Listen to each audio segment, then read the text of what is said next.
Okay, so it's been a week. I know. This is a little bit late since Linkin Park came out with their latest album, 1,000 Suns. I bought it the day it came out, or I had it pre-ordered or whatever, so I had it in hand. The thing is I really wanted to kind of take some time to listen to it before I begin reviewing, because it is worth the listen. So today, episode number 3 of the Grim Axis Reviews is going to be about 1,000 Suns by Linkin Park. This is their 4th studio release. This follows on the heels of Minutes to Midnight, which of course was after Meteora, and that was the second album after Hybrid Theory, for those of you out there who don't know things. Anyway, 1,000 Suns is unique in the Linkin Park pantheon. One of the things that I think you can say about the band so far is that every album has been slightly different.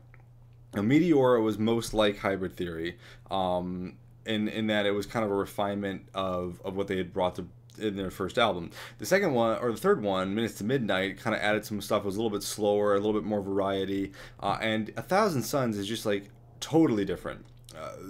It's a concept album, which I think is kind of nuts, and a good one. Like, I'll tell you that right now. I enjoyed this album. I thought there's some good tracks on it. I'm gonna play a couple for you momentarily, but what we need to understand about 1,000 Suns is that it is, I think, meant to be listened to in one chunk. The deluxe edition, which is the one I purchased, actually comes with a 48 minute long track, which is the complete experience, which is to say it's just the entire album in one track.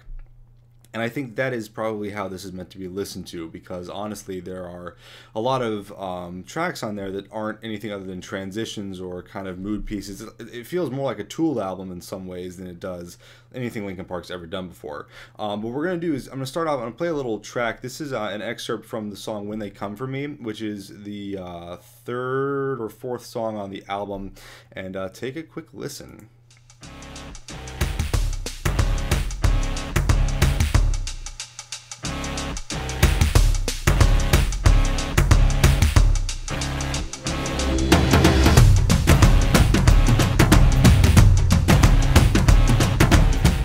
Right away we can notice a pretty big difference. I mean, that sounds like nothing Linkin Park's ever produced before, ever. There's a heavy drum and bass influence coming in here. It's got a really kind of cool, heavy beat to it. I really like the drums on this track, and we're about to hear some Shinoda rapping, which is good to see after Minutes to Midnight, which is kind of woefully underrepresented. Yeah. I am not a pattern to be followed. The pill that I'm on is a tough one to swallow. I'm not a criminal, not a role model, not a born leader, I'm a tough act to follow. I am not the fortune and the fame, or the same person telling you to forfeit the game. I kind of like this track personally. I thought it was a pretty cool. It was cool. It was different. I start off listening to this album, and they kind of have some really slow, interesting stuff at the beginning. There's a bit of a melodious one, which I'm going to play at the end, which is the 3rd track, the first actual song that you guys hear. But the 4th song then is that. It's called When They Come For Me, and it was so different. It was so crazy. I didn't really know how to react to it, but since I started listening to the album, it's become one of my favorites. It's just got a really cool beat. There's some great moments to it. It's solid, and it's, well, I mean, that's it. That's basically how we go. It's solid, and it's an indication of the fact that 1,000 Suns is very different from the stuff that Linkin Park has done previously, that they're trying to grow or explore. One of the things that you'll notice instantly when you listen to this album is that there is a lot of piano in this album. There's a lot of piano. Most of the tracks tend to feature it. They're also mixing up a lot of different genres. There's experimentation with the sound. Like I said, the drum and bass influence is apparent on a couple of songs. And then you kind of have this mix of stuff that really kind of adds a lot of variety. One of the things that I found really interesting about the album is that a lot of the tracks are very different from each other. For example, the one I'm going to play for you right now is entitled Robot Boy, and it is a complete departure from other constructions. You say you're not gonna fight, 'cause no one will fight for you.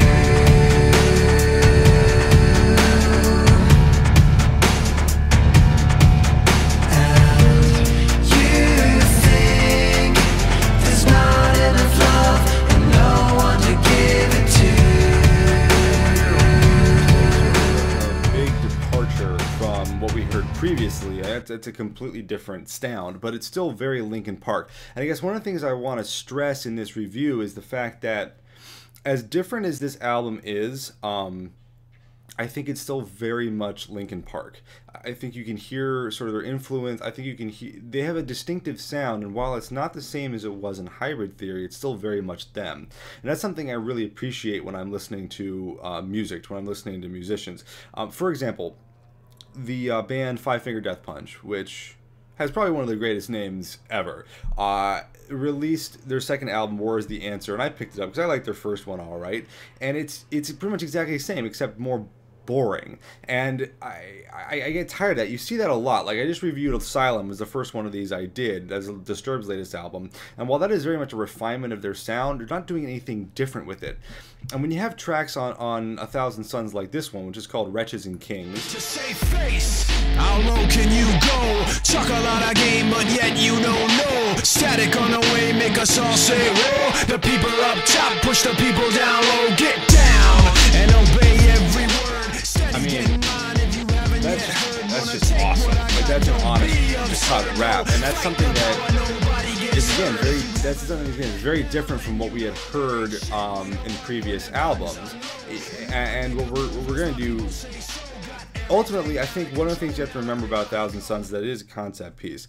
A lot of the tracks that they have on here are designed to be listened to in sort of a whole. I'm not entirely certain what the overall message is. I haven't gone through and dissected the lyrics, but I imagine there is clearly sort of an intent or an overall goal in mind with this album. They're trying to say something. There's a lot of the songs are kind of about sort of loneliness, loss.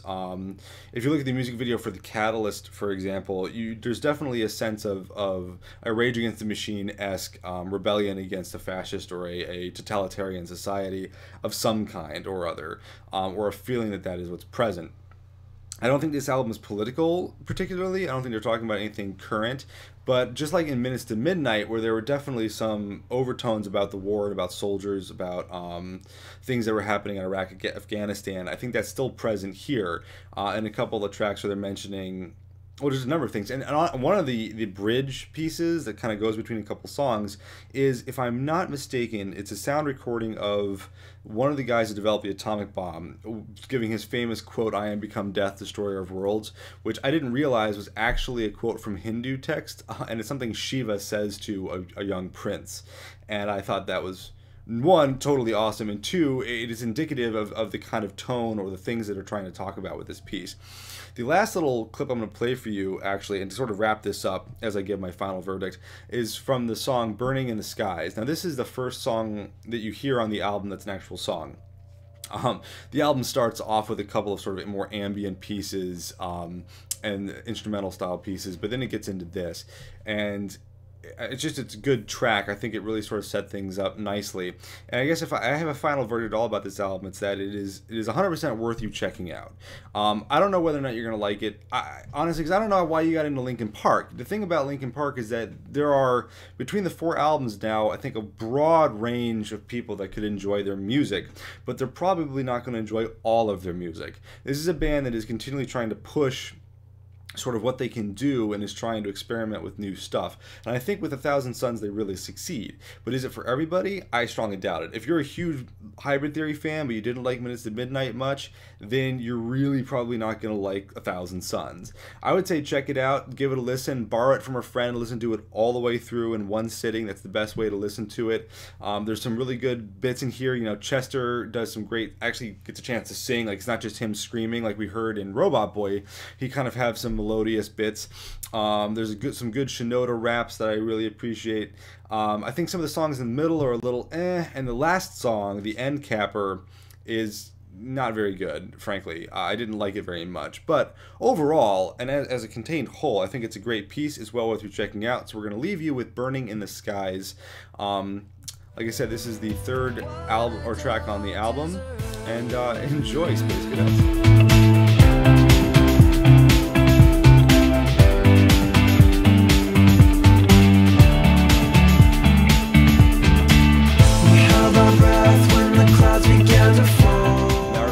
guys want to get in touch with me, you can go to our website, www.thegrimaxis.com. I'm on Twitter. We're on the Facebook. You can find this and other videos on our YouTube channel, which is youtube.com/CaptainJandor. Be sure to tune in Friday to the website. I'm going to be doing another episode of Grim Music, which is going to be about Linkin Park. Kind of got a Linkin Park week going. And I think that's going to about wrap it up. So I want you guys to take it easy out there, Space Cadets.